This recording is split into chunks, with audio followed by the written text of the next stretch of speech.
Hi guys, welcome back to Back is by the Bay. We are in Zone 9B, South Texas, and I am going to give you guys a spring tour of our gardens and just kind of give you guys a look around at what's possible in some small spaces. We have a small urban home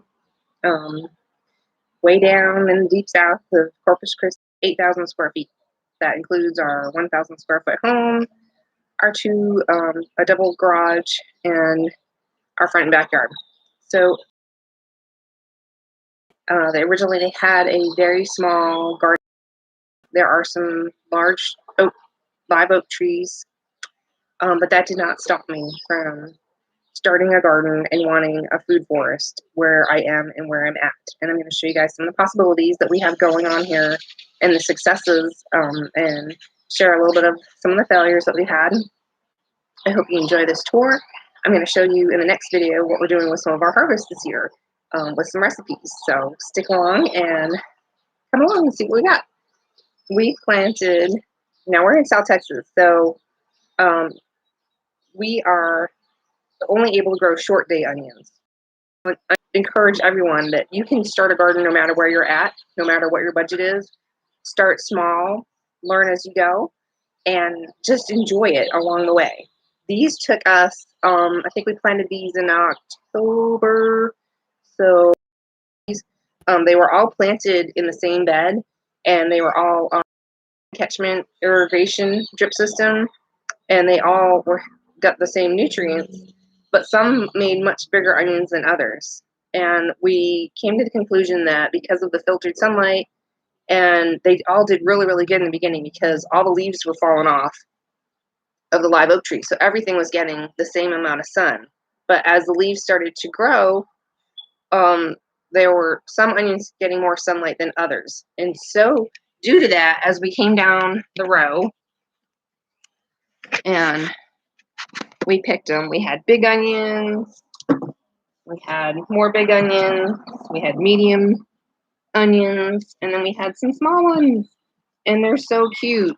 But the reason why we have different sizes is because of the sunlight. So make sure you guys are getting your onions in full sun if you can. If you can't, don't worry about it. You'll just end up with, some with different sizes.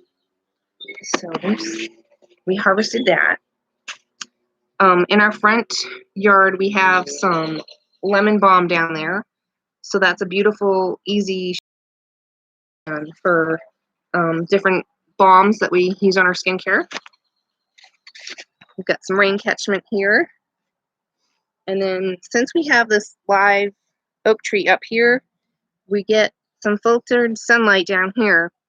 And I felt it was best, because we have hard-packed clay, to do our herbs in individual pots. That way they will stay within their pot and not travel anywhere else. And then as it overflows the pot, I can trim them, dehydrate them, and put them in our pantry, which is something that I've been doing. So we've got some beautiful, beautiful marigolds, lavender, chocolate mint, Greek oregano, rosemary. I've found out needs really good drainage, lots more holes, and less watering. So here I water that maybe once a week, and it does really, really well. In the rest of all of our pots, I've put some super water beads that help hold the retention of the water and hydrate the plants in between waterings, and I get to conserve water a little bit more. We've had some caterpillars here. They just love our basil no matter what more. But we transplanted a few more in here, and this one's coming back. So this is great. You just want to pinch off, starting to make a little flower. They just haven't quite been thriving, so I'm gonna how I can maybe get them a little bit, maybe a little bit more fish emulsion might help. So this is some pak choi, baby pak choi that really just shouldn't be planted right now, but I had thrown some seeds in there and it bloomed late, and so we're just kind of eating on it or giving it to the chickens. And then cilantro is actually a fall plant, and I accidentally planted that as well. And so maybe it'll hang on for fall, maybe it won't. Maybe I can put it in a shadier spot. So I accidentally have some things growing here that probably shouldn't be. I just have some aloes, some succulent mother-in-law plants. Something I really struggled with here is growing beautiful flowers. The squirrels loved all of the marigolds that I had going, and these are actually the only ones that made it. He dug up all of my marigolds in the back, the squirrel, and he just ran off with them, and my gladiola bulbs. It was quite comical and quite sad. We've got a little yellow plumeria. So we got this as a cutting from someone about a little more than 2 years ago, and it just made its first blooms. And the winds were really strong recently, and I had another shoot this way, and it broke off. So I stuck it in a pot in the back, hoping maybe. But something the native birds here really love is purslane. We've got, this is a wild edible, and it's good and I put it in salads, stir fries, omelets, soups. It's really good for you. So we try to grow that everywhere, but because the birds are always eating it too. So we always are feeding the wildlife here. And then this is our pink German tomato. It's an heirloom tomato from, I think, Baker's Creek. I haven't seen too many blossoms on it, but it looks like it's starting to make some blossoms, and we'll see. I had this whole bed planted in tomato plants in early September. They were up to about here, and then we had some cold snaps, and they just didn't make it through. And then we had cutworms and all kinds of other caterpillars fall down from our trees, and they just munched as much as they could on them. And so I had to put more cuttings and like suckers. So I'm hoping they'll still take off. I always like to have something. I don't like to have empty spaces. We did try planting some straight 8 cucumbers and some loofah. It looks like there was a cat or a squirrel digging up most of them. I keep putting some more seeds in, and so some are popping up.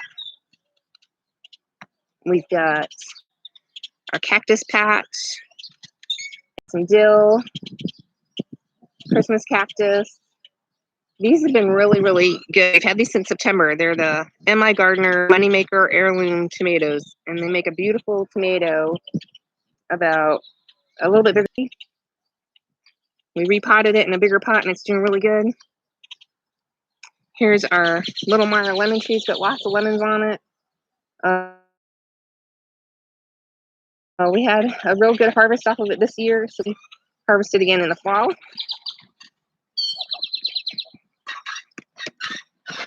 And over here is our pomegranate wonderful tree.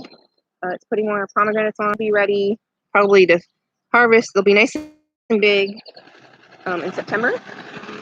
I've got some more purslane and red onions down here. And we've got, this is our key lime tree. I see some.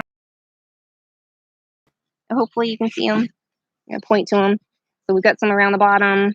This is probably about 2 years old and just now starting to put on really nice size little, they'll make about golf ball size key limes that are really great for lemonade, limeade, great on your fish,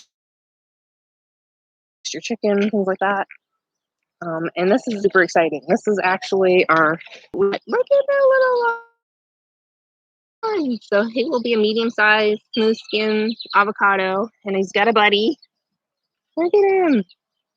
Probably had hundreds of them on here, but I probably just was not watering quite enough. We got a real good rain, and I've tried to up my watering. Had probably 5 on there. I was trying to hang on to, but our drought is so bad in South Texas this year. There's probably just those 2 going to make it. So we're so excited for our Joey. Absolutely love it. Oh, these are past its bloom. This was my Amaryllis. And that's a fox fern down there. And we do have, and it rains right here. And so we don't do anything to take care of them. They take care of themselves, and they're just a beautiful little entryway into our home. So it's quite warm today. I'm going to show you guys out back.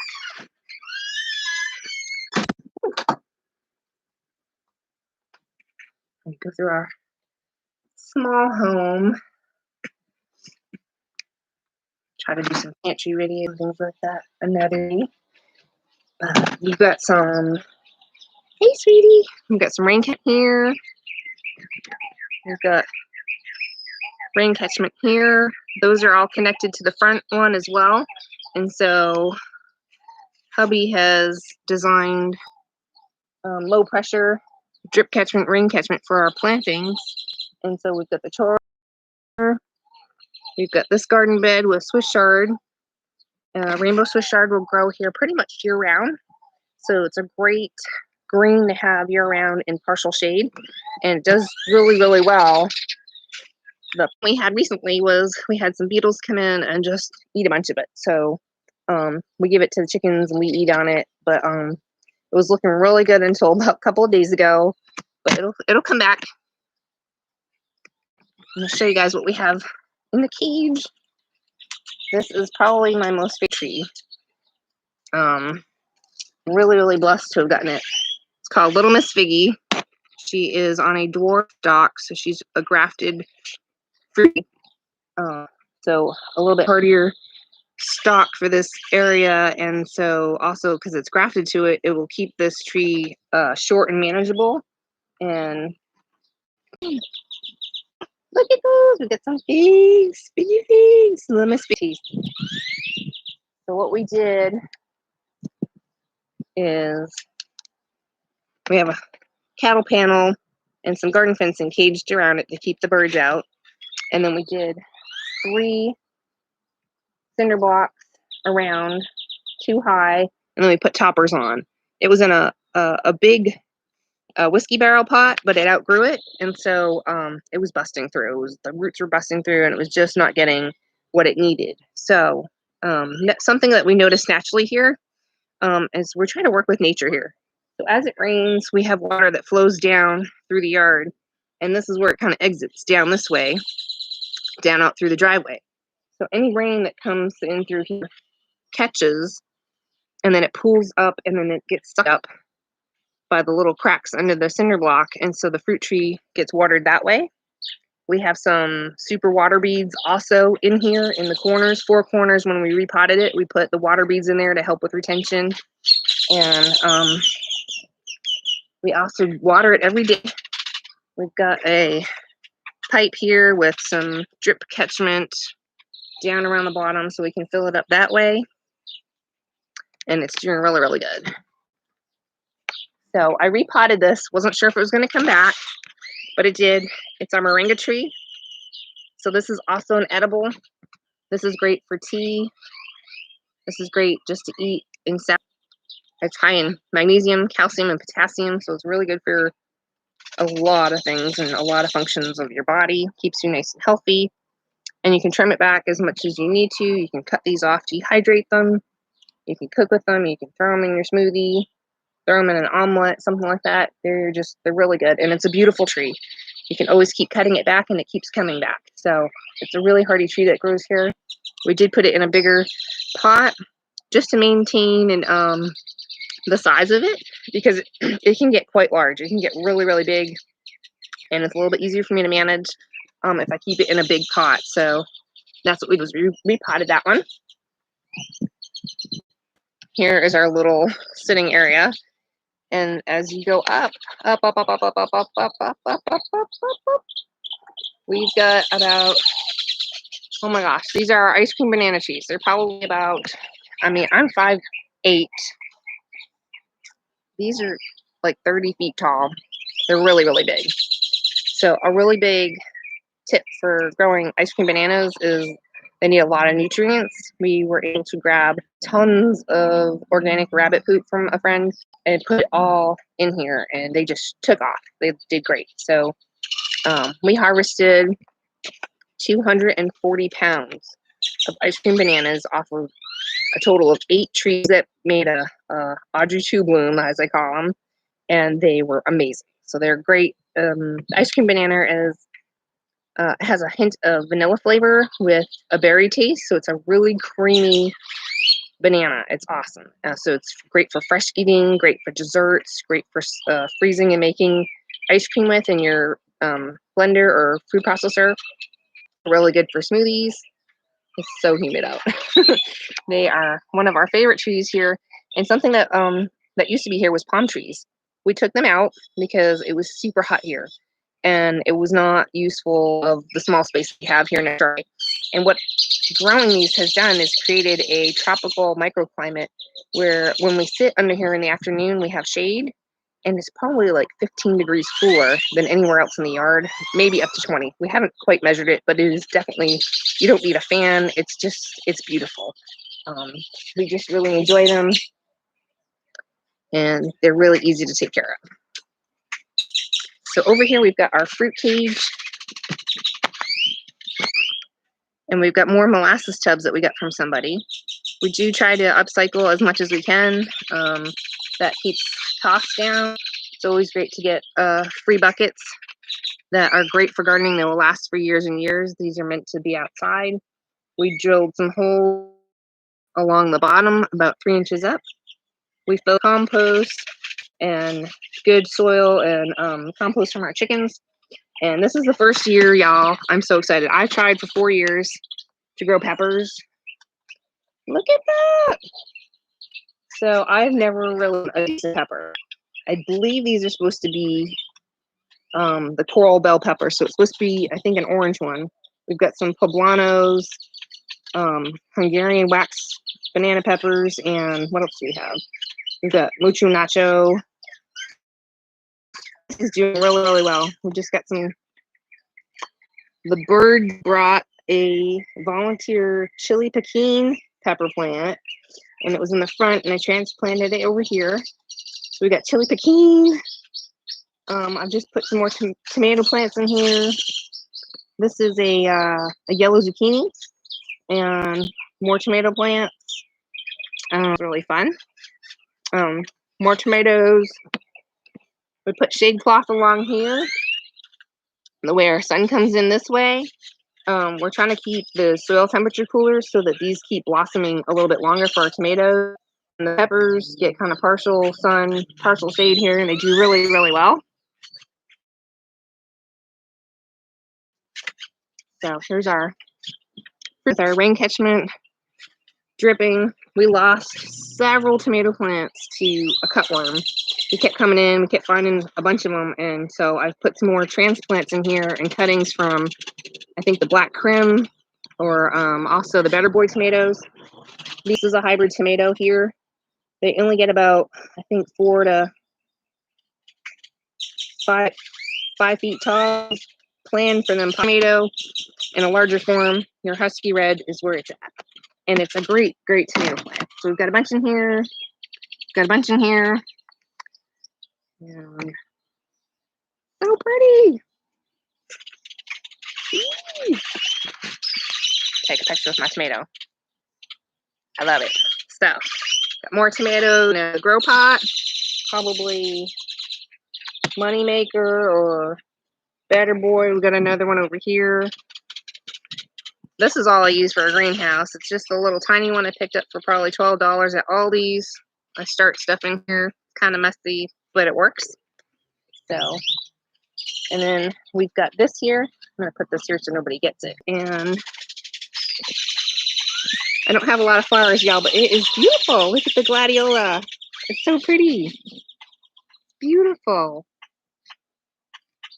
Let's see. There's somebody hiding here. Nope, it's chicken feather or something. All right. We got a beautiful hibiscus. Another hibiscus. This makes the white ones. You can save these. I save the flowers and use them for tea. And they're just beautiful. There's another snake plant. Here's our rain catchment here as well. So we catch it off of our garage. It all comes in here, funnels down, and as we're working on cleaning things up again, we have rain catchment back there, and it funnels into there. And then we've set our garden here for rain catchment and drip system with a dig system.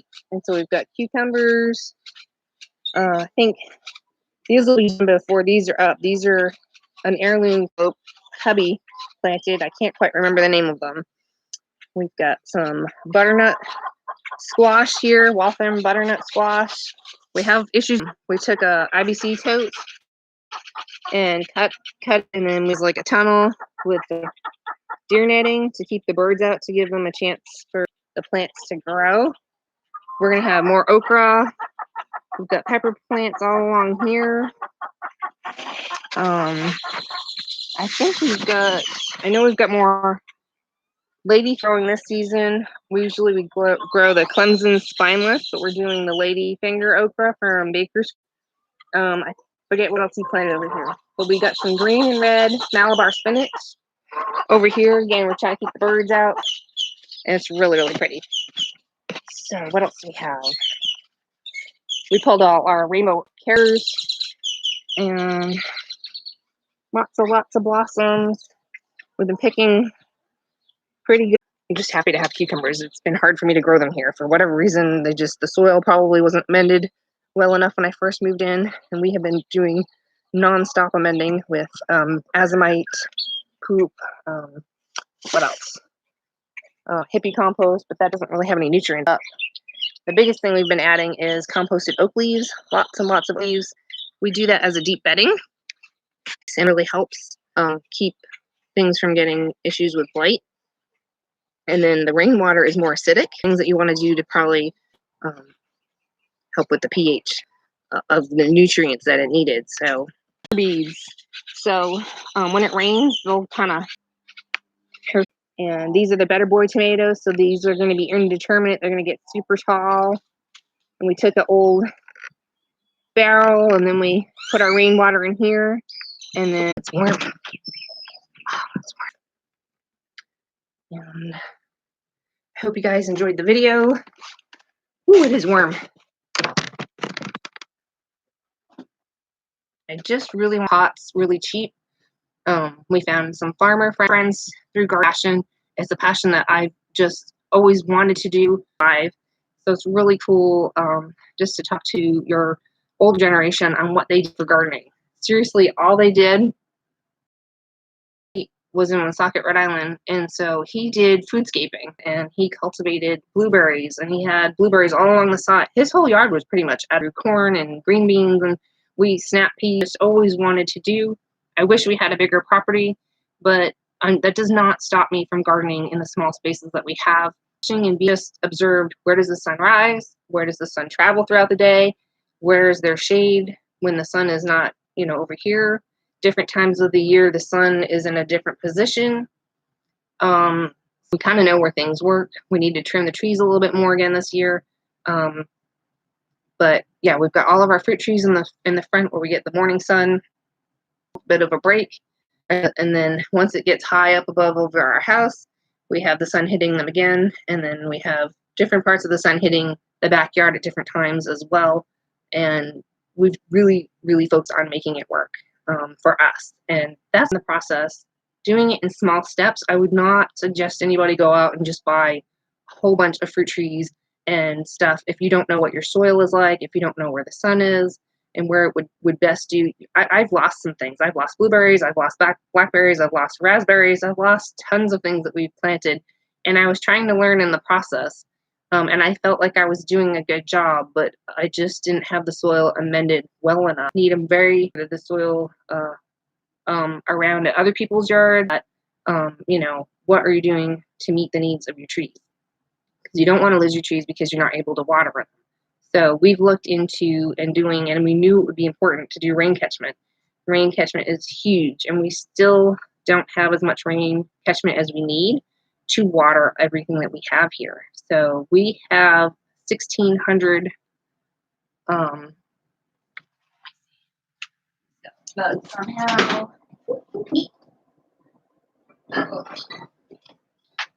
Plug this in real quick before I lose my battery. Keep losing it on evaporation, and it's actually better for the plants. The plants grow a whole lot better with drip system. So if that's something you can invest in, if it seems like actually do. The avocado tree does need its leaves watered to keep from sunburn, but most of the plants that you're going to be watering to keep them healthy, you want to water at the base of the soil. Happy compost from Lowe's. get the black cow manure, get the system, and adding more nutrients that way. That is a great thing to do over time. So I'm learning how to can for the first time, and I've got I got these on e-harvest, and that's something I'm learning to do. It's been tiring because our canner is not about that. But I mean, anyone can start a garden. I fail every year. Not like, oh, we're gonna have this bountiful harvest, we're gonna count on it. Plan it, learn about it, enjoy it, and then when you have a harvest, you're like just so thankful that you're just like, wow, this is amazing. That and it's gonna be okay, and you're gonna learn from it. You're gonna learn how to handle the bugs. You're gonna, the best gardener you can be is someone who's out in the garden. Check on your garden every day, see what's going on. Even tomatoes on, so we had to make some adjustments. So we couldn't just water everything evenly like we were planning to. So gardening tips and things like that, and I'm more than happy to share with you guys things that I've learned for Zone 9B and South Texas. Do want to out there sharing their gardens, sharing how they grow stuff, and sharing what they're doing. It's not that complicated. It's not that hard. It just does take some time, some observance. So if you did, give it a thumbs up. If you have a comment or something, or a question about what's going on in the garden or how we garden, still left. So they use these in like wedding vases, Amazon, and it's a turquoise bead. I just chose to have the colored ones so I could find them easier. I got blue as water, and I probably put about a quarter cup of them to a half a cup of rehydrated beads in each planter, except for the rosemary planter and also the dill. The dill and rosemary don't get water beads because they need edge and they don't need to be wet. They don't need to, they won't do well. So pretty much everything else got water beads, even our tomato plant ones in the front especially. And my raised bed in the front gets really, really dry where I have a rose of Sharon and a rose bush. So I put dry, I've been watering it at least twice a week here in the more water. This, they don't evaporate when they're held onto this and they're mixed in the soil, and they'll rehydrate and keep the roots of your plant healthy and strong. And wanted to take off for a weekend, who's going to water all this stuff? So we do have some timers set up on our garden, and it is a Toro low pressure timer. I'll put the link down below. I believe we got it at Home Depot. It's about, I think, $30. A good, if everything needs water in a day, probably up to an hour watering by hand. Now, I think we could probably tweak that by making some more water drip catchment lines for the fruit trees, and that would be probably by hand since we have catchment system. And so it's not intentional, like I'm going out every day to check the garden. We go out there and enjoy the garden. As we're enjoying the garden, we're like, hey, what's this guy doing here? Homestead things, canning, and making soap and lotion. Hello, we have some really great products that are super helpful.